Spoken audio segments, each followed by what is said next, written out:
ini harus semacam diseminasi atau sharing kepada teman-teman di sekitar. Sebenarnya Pak Sam kemarin menginginkan pada saat rapat dinas, cuman saya harus upload kegiatan ini besok Senin. Awalnya kemarin rencanakan hari Kamis kemarin itu ternyata Pak Sam harus ke Surabaya, sehingga rencana semuanya gagal dan hari ini harus dilaksanakan karena Senin harus saya laporkan mau ANS di program program.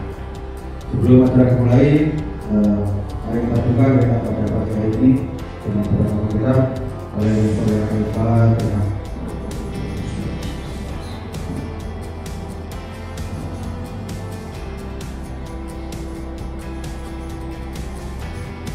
saya informasi baru selanjutnya memperoleh anggota wakil dewasa dengan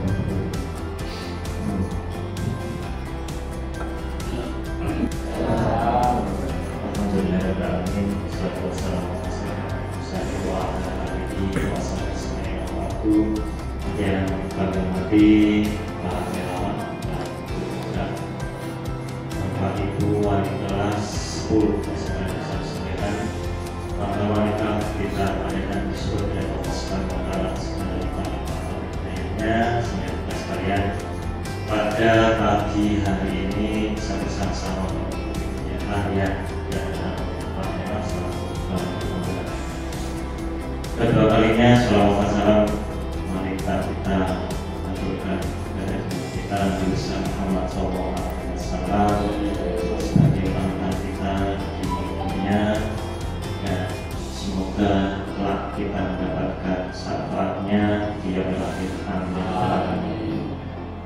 Bapak Ibu yang kami hormati, tentu tidak banyak yang bisa sampaikan. Maaf Pak Samaji yang seharusnya ada di sini saat ini sedang melaksanakan penilaian 5 besar inovasi kepala sekolah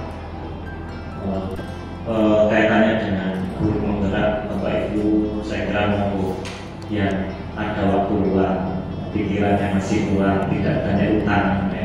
Jadi waktunya itu banyak. Ini teman-teman perlu kami sampaikan, insya Allah di SMK Singgahan ini untuk gelombang ini masih ada atau sekitar ada 5 ya Pak Ela yang mendaftarkan untuk guru penggerak ya, jadi ada 5 guru penggerak yang saat ini sudah daftar dan barangkali panjenengan sekalian berkeinginan ya, untuk berminat untuk menambah keilmuan ya, menambah sertifikat ya, nanti hari ini masih terbuka untuk melakukan pendaftaran.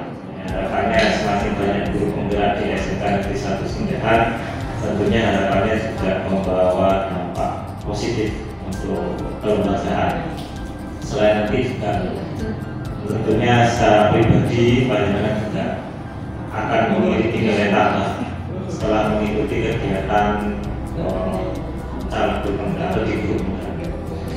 Bapak Ibu yang saya hormati, saya kira itu ya perlu saya sampaikan. Harapannya bisa mengikuti ini sampai selesai dan mendapatkan hal-hal positif setelah nanti pemaparan dari Pak Ela. Sebelum saya akhiri, ini dibuka Pak Ela lagi dengan membaca Bismillahirrahmanirrahim. Kegiatan diseminasi penerapan budaya positif di sekolah saya akan dibuka.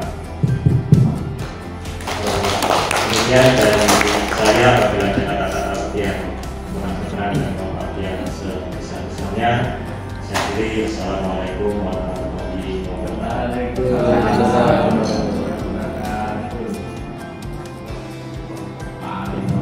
terima kasih Pak Taufik atas sambutannya dan informasinya bahwa sampai jamaah kepada saya bisa berjalan. Baik Bapak Ibu yang saya hormati, kalau memang ada yang saya dampingi beberapa guru yang hari ini daftar gitu ya, daftar guru penggerak. Motivasinya tidak hanya sekedar memang arahnya ke depan, yang utama adalah umurnya ya, atau yang paling sering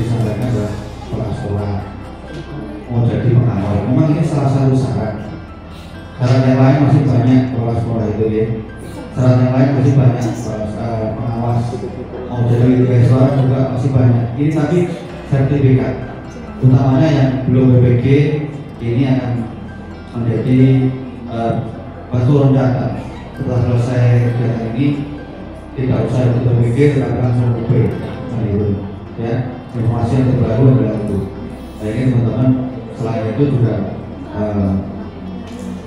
untuk meningkatkan motivasi diri ya, supaya ketika di sekolah itu mempunyai atau memiliki dampak positif terhadap pembelajaran. Bapak Ibu yang hormati, kita di sini nanti banyak sharingnya ya, banyak sharing sedikit materi ya. Saya yakin Bapak Ibu punya pengalaman tersendiri. Ini tugas saya di sini juga sharing, bukan kok saya itu mendapatkan lebih dulu, itu sudah ya. Mungkin Bapak Ibu sudah melakukannya di kelas, di kehidupan sehari-hari maupun di saat menjadi diberikan tugas tertentu di sekolah ini. Mungkin sudah melakukan ya. Kemudian kira-kira yang menjadi kegiatan atau menjadi sebuah teori berdasarkan dasar-dasar yang ada namanya budaya positif. Baik, kita lihat.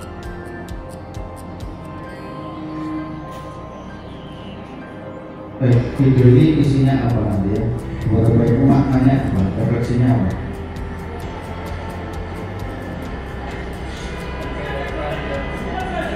Kalau pertama sudah pernah, yang lain ini belum pernah. Atau mungkin sudah lihat video ini di YouTube atau mungkin di YouTube.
Baik Bapak Ibu, maka apa saja pembelajaran yang Bapak Ibu ambil dari video ini? Yang kedua, apa yang dilakukan para pendidik sekolah si anak tadi, anak kecil tadi, sehingga dia mau turun tangan. Kira-kira yang mau menyampaikan, kira-kira seperti apa?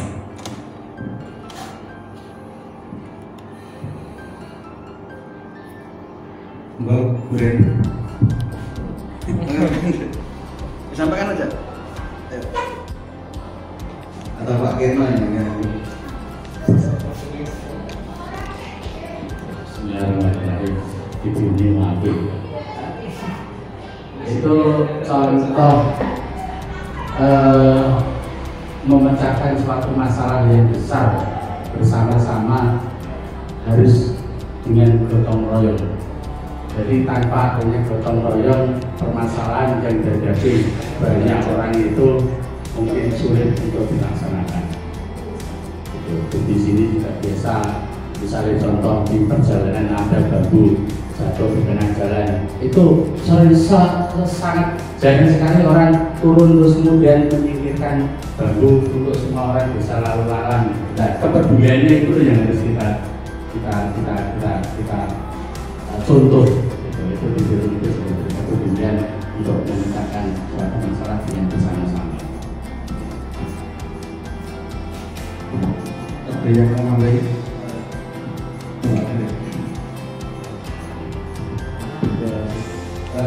Mungkin saya melihatnya perspektif yang lain, Pak. Jadi saya anggap forum besar tadi adalah masalah, dan melihat video tadi daripada semuanya saling menghujat dan melakukan apa-apa, maka si anak dengan sendirinya turun tangan untuk istilahnya apa ya, daripada diam mending melakukan sesuatu untuk menyelesaikan masalah itu. Terima kasih untuk Pak Artik ya. Jadi harus ada yang mulai gitu, sesuatu untuk menyelesaikan masalah itu jangan sampai ada dibiarkan. Satu lagi boleh ya, boleh. Saya senengin dia boleh. Bahwasanya kebaikan itu harus dimulai oleh satu orang supaya orang lain pun tergeraknya untuk bisa melakukan kebaikan. Jadi kebaikan bisa dimulai dari hal kecil satu orang tanpa memikirkan nanti siapa yang membantu. Tapi dengan kebaikan itu sendiri otomatis akan mengunggah perasaan seseorang untuk bisa berbuat baik. Jadi yang belum terjawab yang kedua ini, apa yang dilakukan pendidik di sekolahnya anak tersebut jadi, sehingga dia mau turun tangan. Nilai-nilai apa sih yang ditanamkan terhadap anak kecil tadi di sekolahnya? Dia kan mau sekolah ya kan? Kira-kira apa nih? Sehingga dia tergerak hatinya untuk melakukan hal tersebut. Mereka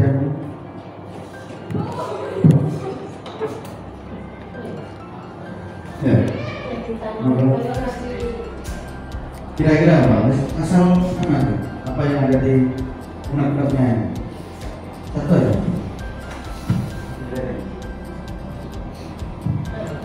Mungkin yang diberikan pendidik atau guru yang ada di sekolah si anak adalah menanamkan kepedulian terhadap lingkungan sekitar. Jadi seorang guru selain mengajarkan materi yang ada di kelas juga mengajarkan bahwa kita harus peduli terhadap segala sesuatu yang ada di lingkungan sekitar kita, sehingga anak-anak tidak hanya egois pada masalah mereka sendiri atau kebutuhan mereka sendiri, tapi peduli dengan apa yang terjadi di lingkungan sekitar. Mungkin itu, Pak. Terima kasih Bu Triatit. Yang jelas sih terkait dengan karakter bagaimana seperti tadi ambil dengan yang memulai tadi, yang memulai awal bukan anak kecil, terus dibantu lagi teman-teman sebayanya, tidak langsung orang tua, tidak langsung polisi, karena polisinya sampai tertidur kan gitu ya. Jadi ini kan menandakan bahwasanya kalau kita sefrekuensi, insya Allah sefrekuensi itu kan mengatasi masalah itu lebih mudah. Kemudian ada di salah satu penumpang tadi menyampaikan akhir discovery ya, karena tadi menyampaikan awal ya, seperti awal gitu ya. Itulah kehidupan kita. Seperti kalau kita menghadapi sesuatu, kadang ada yang emosi, kadang ada yang apa ya, berpikiran jelek gitu ya. Kenapa sih jadi nggak dimati adaptasi? Sopo sih tanggung jawabnya sopo kan? Anak ini tidak melihat itu, tapi saya pun mau orang. Kenapa harus terlambat gitu? Kenapa harus ada yang menghalangi gitu? Bukan dia melewati jalan-jalan seperti sampai dia hujanan ya. Semangatnya luar biasa.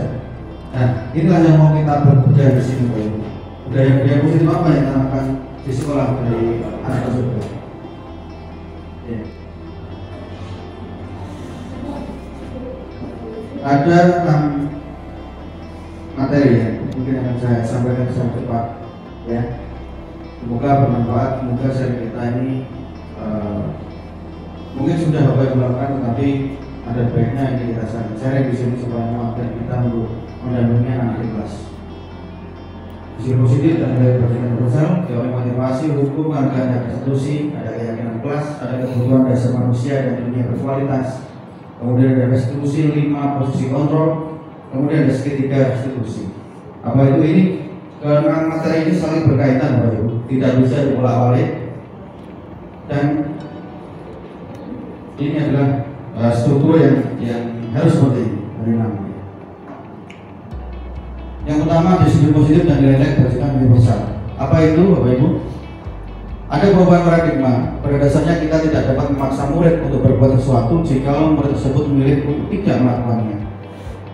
Kita paksa mereka untuk berangkat pagi. Kalau mereka tidak mau, ya pasti tidak mau. Seperti anak kita di rumah gitu ya, masih kecil gitu, ayo bangun pagi, ya. Malasnya malas kan gitu ya. Kalau mereka ada dengan kerentaknya sendiri bangun pagi, bahwasannya saya harus berangkat pagi untuk supaya tidak terlambat ke sekolah. Walaupun tampaknya guru sedang mengontrol perilaku murid, hal demikian terjadi karena murid sedang mengizinkan dirinya dikontrol, terpaksa gitu ya, terpaksa. Saya urusan PR, urusan lagi, dia terpaksa. Apakah terpaksa ini adalah sesuatu yang baik? Ya. Saat itu betul-betul guru menjadi kebutuhan dasar yang dimiliki oleh murid tersebut.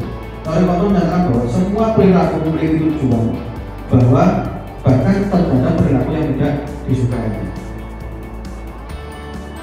Semua pengetahuan positif, efektif dan bermanfaat. Artinya apa? Yang kita sampaikan di kelas, kita sampaikan melalui pembelajaran kita di kelas, itu jenengan harus yakin. Kalau hal positif itu kita berikan ke anak, itu nantinya akan bermanfaat untuk anak. Entah kapan, entah besok, entah dia waktu keluar dari sini, entah itu saat dia berkeluarga. Mungkin semua pengetahuan yang kita berikan di kelas, kalau itu memang positif, efektif dan bermanfaat, pasti nanti akan membekas di dalam diri. Cuman waktunya kapan belum tahu. Ya. Kritik dan membuat orang merasa bersalah dapat mematahkan karakter. Bukan mematahkan karakter yang positif, tetapi malah membuat mereka itu menjadi down. Ya, kita sering membuli anak-anak di kelas, misalkan, atau mungkin ketika anak terlambat, kamu datang terlambat terus, lu sama kok, ya, dan kritik. Kamu tahu kesalahan kamu tahu. Nah ini ya, malah anak itu akan membuat merasa apa ya, dongkol, ya, mangkel, ya.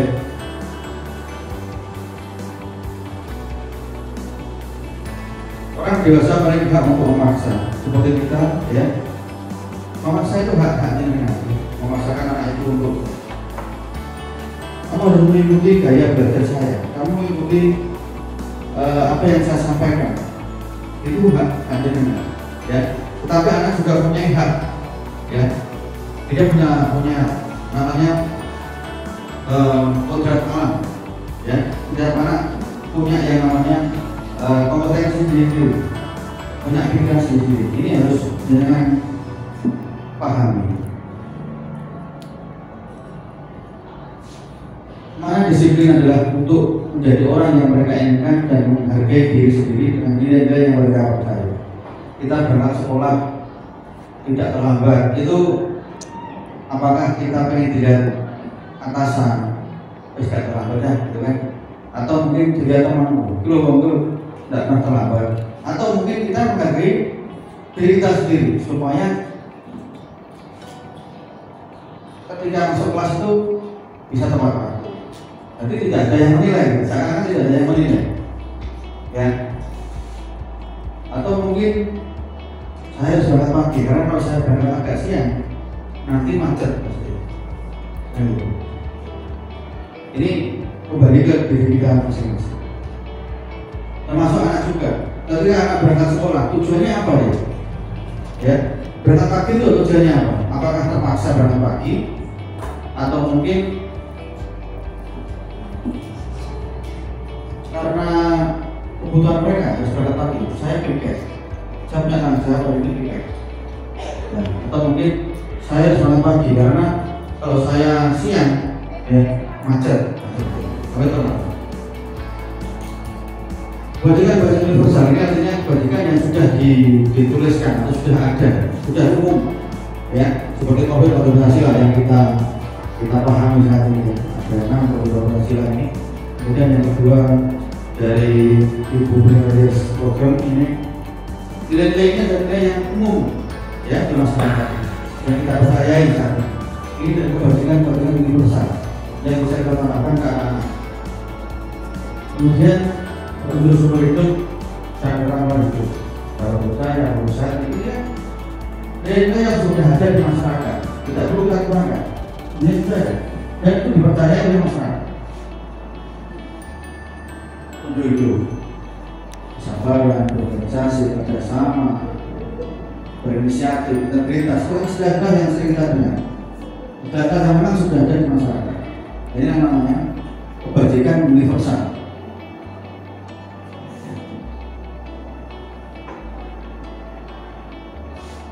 Tiga, motivasi manusia untuk menghindari ketidaknyamanan atau guna.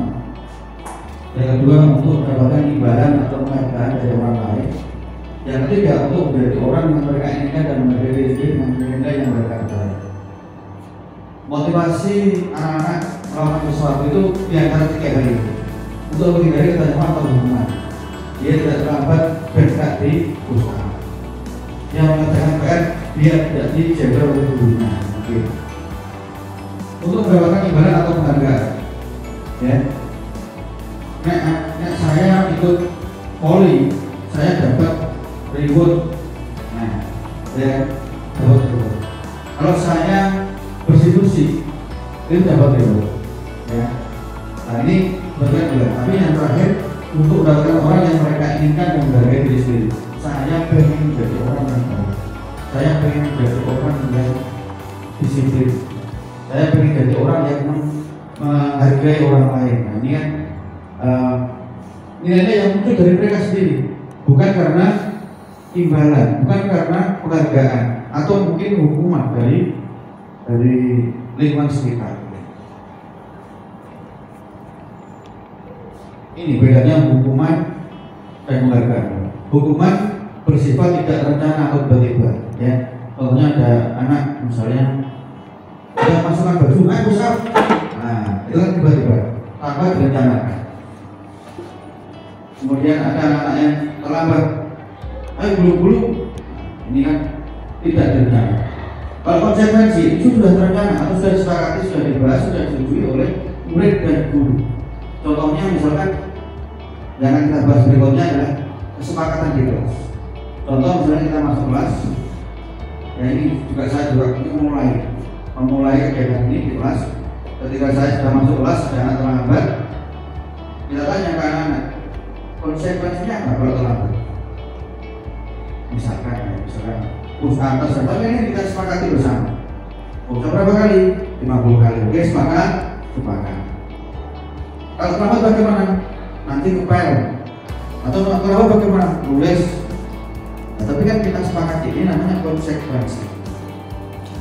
Ya. Seperti di aturan kita sekolah, kita tertib, misalkan kalau terlambat, konsekuensinya apa? Ini harus disepakati dulu, disosialisasikan anak-anak, ke orang tua, dan seterusnya. Tapi kalau itu tidak ada dalam musik tertulis, tidak disepakati, berarti itu namanya hukum. Yang ketiga adalah restitusi, adalah proses menciptakan kondisi bagi murid untuk memperbaiki kesalahan mereka, sehingga mereka bisa kembali kepada kelompok mereka dengan karakter yang lebih kuat. Dari kesalahan mereka, kita menguatkan melalui nilai kebajikan tadi, kita munculkan dengan konsekuensi yang kita munculkan sehingga mereka menjadi siswa yang lebih kuat.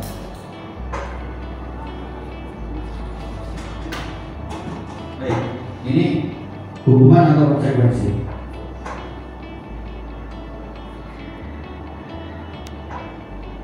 Hukuman atau konsekuensi.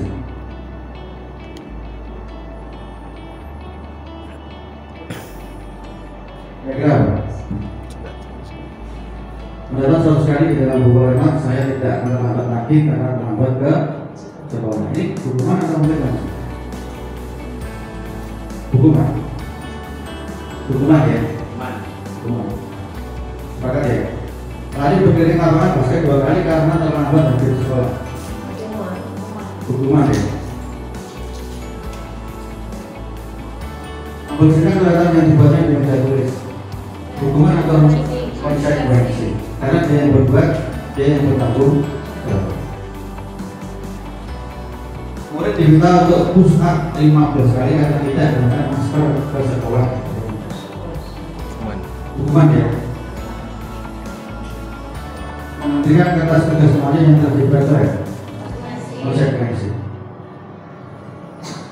Berjemur di lapangan basket pukul 12 siang karena mengobrol dengan teman. Hukuman ya. Pasti anak nggak setuju ini. Membersihkan WC sekolah karena mematahkan pensil kawannya. Hukuman. Dihukum oleh penghargaan. Jadi tadi disampaikan bahwasanya motivasinya salah satu adalah mendapatkan reward dalam penghargaan.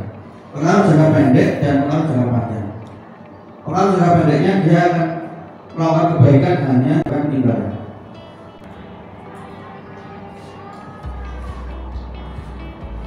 Seperti yang saya sampaikan tadi, ketika kita masuk kelas sebelum mulai pembelajaran, ini yang harus ditekankan kesepakatan kelas. Kalau kamu tidak mengerjakan PR gimana? Konsekuensinya apa? Kalau kamu datang terlambat di kelas ini bagaimana? Kalau datang di belakang saya bagaimana? Ini perlu disepakati di kelas. Sehingga ketika kita mengajar di kelas, anak-anak sudah tahu. Dan itu akan membuat kita nyaman. Ketika pembelajaran semuanya harus aktif. Ketika pembelajaran semuanya tidak boleh memakai HP. Kalau memakai HP bagaimana konsekuensinya? Itu kan kita tidak minta HP-nya anak-anak atau mungkin sampai berapa hari gitu ya. Ini kan jelas. Ya. Karena kita sepakati dulu. Mengapa kalian tidak peraturan kelas saja? Kenapa kehadiran kelas? Kenapa tidak peraturan saja? Seperti yang kita adopsi dari tata tertib, tidak boleh datang terlambat. Memakai seragam sesuai dengan yang ditentukan. Kenapa kira-kira? Karena kalau peraturan kelas itu sifatnya adalah memaksa. Aturan itu yang buat siapa? Seperti kita, kalau Senin harus pakai kaki, masa itu tanya saya dulu, tanya kita dulu, kan enggak tuh? Itu kan dari pusat ya, dari yang buat aturan, dari kementerian, seperti kita.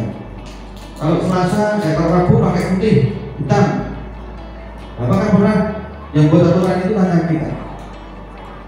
Iya, yang putih hitam itu bagaimana? Nah, kalau saya suruh putih hitam waktu praktek ya saya nolak gitu. Teman-teman bajunya gitu. Ketika saya harus buka mobil motor ya, saya harus punya putih berapa gitu, kan gitu, ya kan?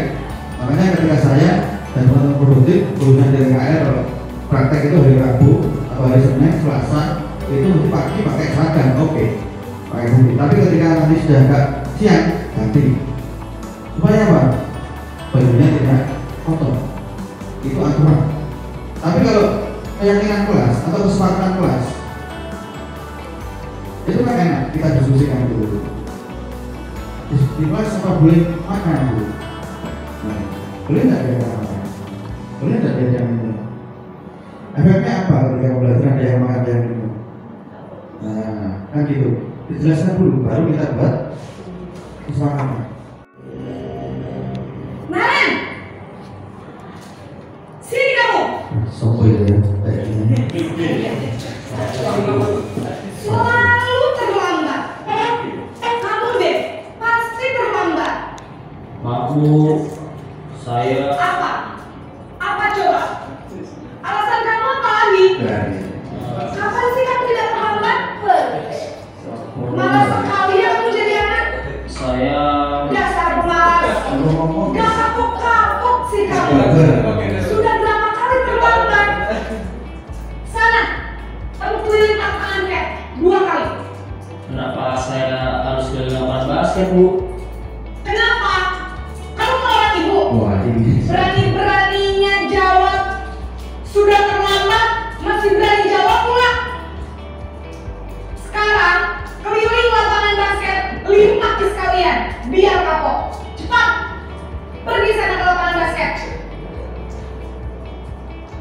posisi.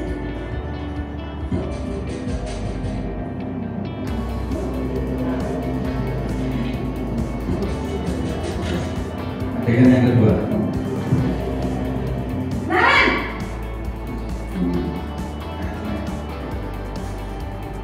Selamat pagi Bu. Naren, kamu kenapa terlambat lagi, nak? Ya Tuhan, Naren, kamu senang ya bikin ibu susah ya? Kalau kamu terlambat lagi, nanti ibu yang ditegur bapak kepala sekolah, nak. Disangka ibu tidak bisa membina kamu. Duh, gimana ini? Maaf Bu. Duh, Gusti Naren. Kamu suka ya kalau ibu ditegur bapak kepala sekolah? Terus, sekarang ibu harus tulis apa ini di buku absen? Ini kamu sudah sering terlambat loh. Ibu harus apa coba? Maaf Bu. Maaf sekali. Ya sudah, lain kali jangan bikin ibu susah lagi ya nak ya. Ibu tidak akan kuat lagi kalau kamu begini terus. Bisa jantungan kalau ibu tegur bapak kepala sekolah. Nah, ini takut Sana kepala cepat sekolah. kelas. Maaf ya Bu. Maaf sekali. Oke, adegan ketiga.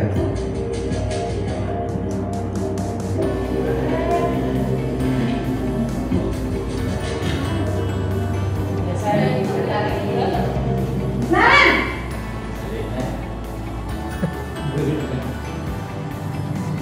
Selamat pagi Bu.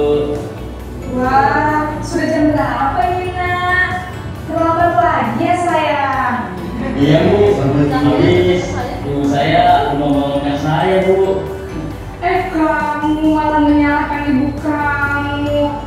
Kamu bukannya anak yang larinya paling kencang. Kok terlambat sih? Iya Bu. Saya memang terlambat bangun tadi. Jadi biarpun saya kencang, tetap gak kejar Bu. Ya sudah sana. Nanti lain kali larinya lebih kencang lagi ya. Biar gak terlambat lagi. Bikin seneng ibu. Demi ibu. Bisa kan? Bisa lah Bu. Ya sudah sana masuk kelas. Ibu beresin urusan absen kamu. Kamu ini ada-ada saja. Adegan yang keempat.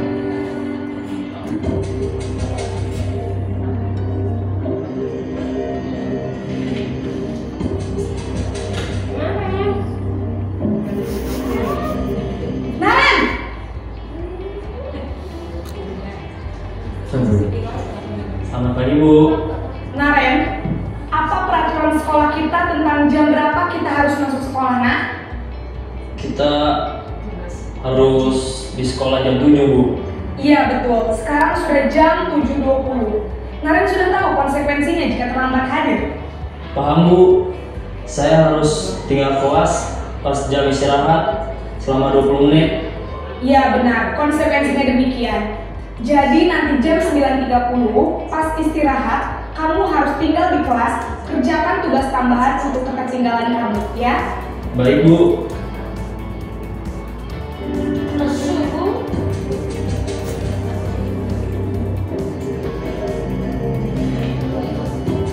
Adegan kelima. Naren!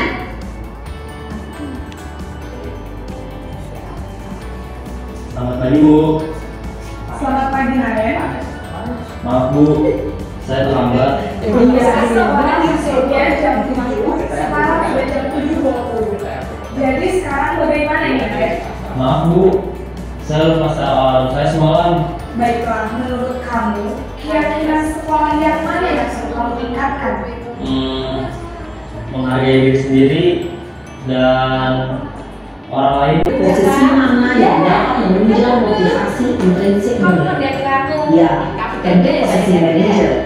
Posisi ini memang posisi ideal yang ingin dituju setiap pendidik. Pada posisi inilah, guru dapat menerapkan disiplin positif dan berpihak pada murid dan memerdekakan murid. Perjalanan seorang pendidik tentunya tidak mudah untuk sampai pada posisi seorang manajer.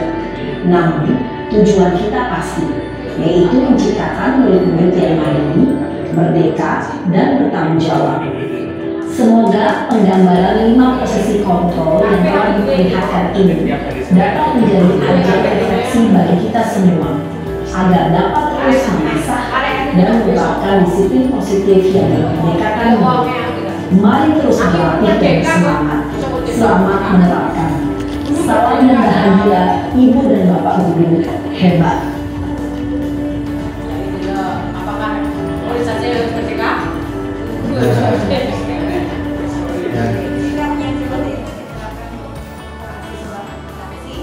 Yang yang keras.